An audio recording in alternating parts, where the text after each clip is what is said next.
Okay.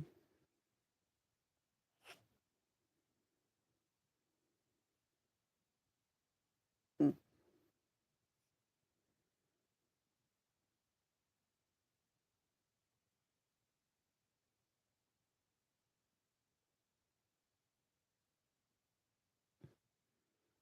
Okay, everyone. I'm gonna go ahead and I'm just going to read a couple few pages uh, of chapter 3, Mount Doom.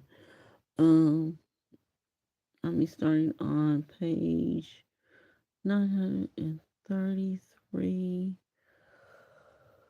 with the Lord of the Rings trilogy book, book 5, not book 5, book 6, excuse me, by JRR Tolkien. So I'm going to go ahead and get started, but I'm going to go ahead and disappear.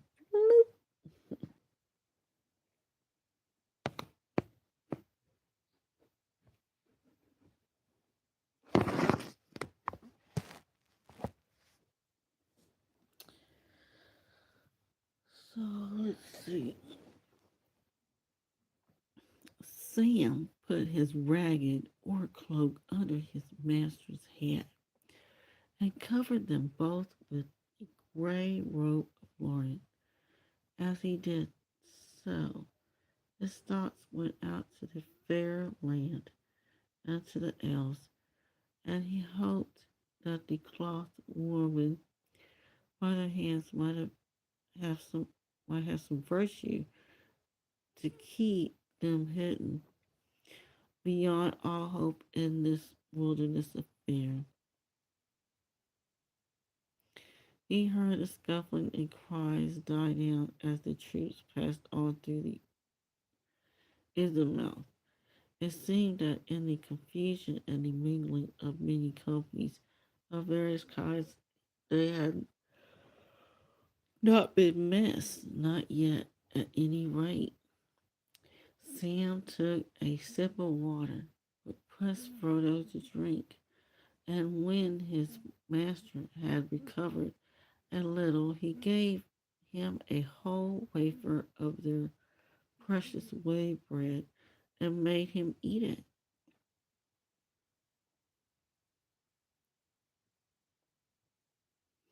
Then, too worn out even to feel much fear, they stretched themselves out. They slept a little in uneasy fits, for the sweat grew chill on them, and the hearthstones bit them, and they shivered.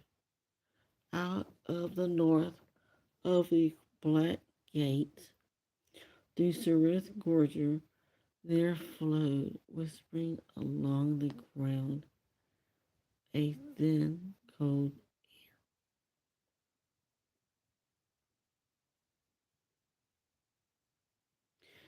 In the morning, a gray light came again, for in the high regions,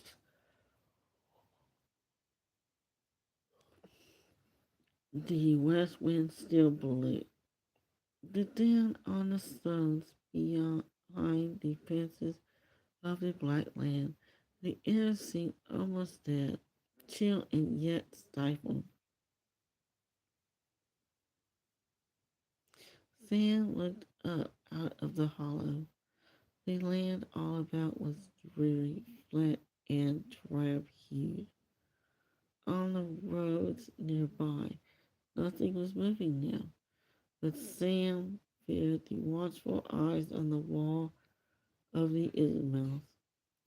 No more than a furlong away northward, southeastward, far off like a dark, standing shadow, loomed the mountain. Smokes were pouring from it, and while those that rose into the upper air trailed away eastward, great rolling clouds floated down to its sides and spread over the land. A few miles to the northeast, the foothills of the Ashen Mountains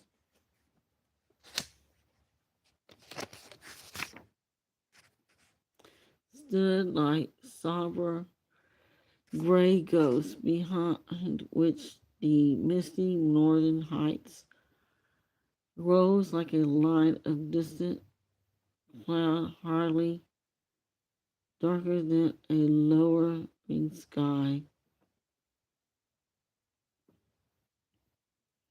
Sam tried to guess the distances and decide what way they ought to take. It looks every step of 50 miles, he muttered, gloomily staring at the threatening mountain. And that'll take a week.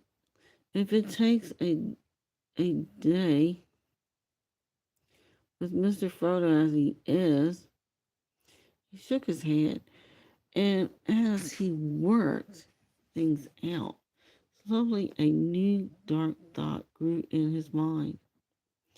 Never for long had hope died in his staunch heart, and always until now he had taken some thought for the return. But the bitter truth came home to him at last. At best, the provision would take them to their goal, and when the task was done, there they would come to an end, alone, houseless, foodless, in the midst of a terrible desert. There could be no return.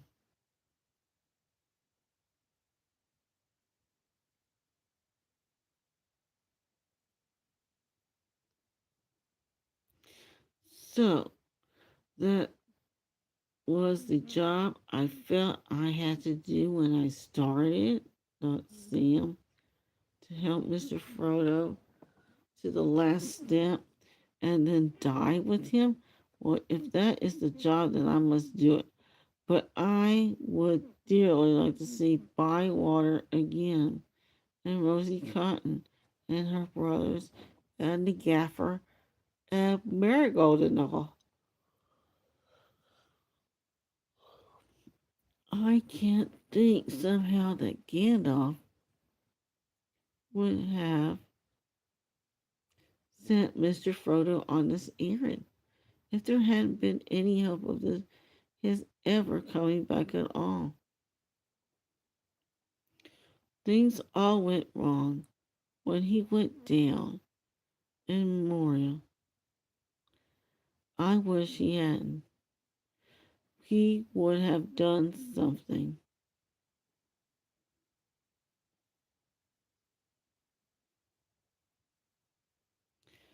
But even as hope died in Sam, or seemed to die, it was turned to a new strength.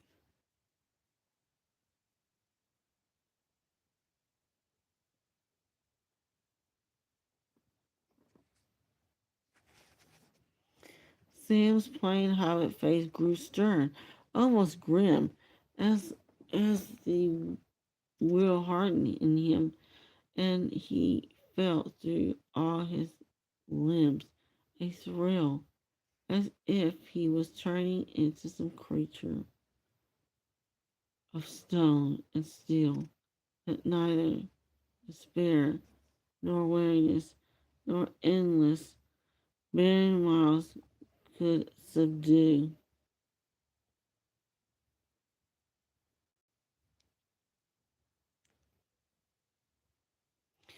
With a new sense of responsibility, brought his eyes back to the ground, near at hand, studying the next move. As the light grew a little, he saw to his surprise that that what from a distance had seemed white and featureless flats were in fact all broken and tumbled. Indeed, the whole surface of the plains of Goroth was pocked with great holes, as if, while it was still a waste of soft mud, it has been smitten with a shower of bolts and huge slingstones.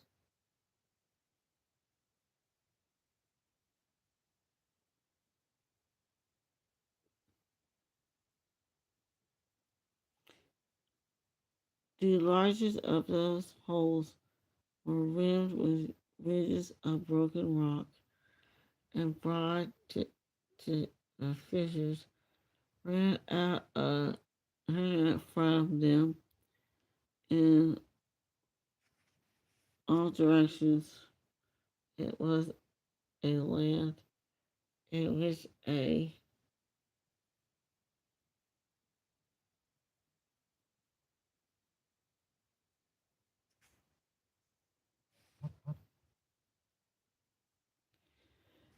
it would be possible to creep from hiding to hiding, unseen, but with the most watchful eyes.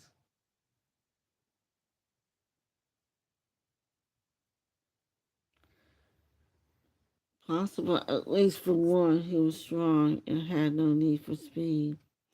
For the hungry and worn who had far to go before life failed, it had an evil look. Thinking of all these things, Sam went back to his master. He had no need to rouse him. Frodo was lying on his back with his eyes open, staring at the cloudy sky. Well, Mr. Frodo, said Sam, I've been having a look around and thinking of it. There's nothing on the roads, and we best be getting away while there's a chance. Can you manage it? I can manage it, said Frodo. Manage it,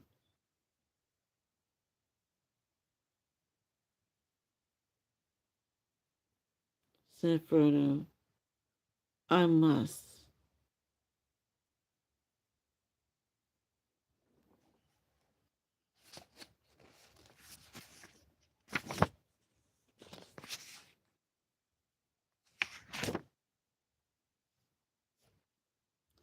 I'm going to go ahead and stop here while I still can. And respectively, okay, we're going to mark it as page 935 until we go ahead and continue next time. Please make sure if you do something, make sure you don't hurt yourself or someone else while doing it. But otherwise, take care.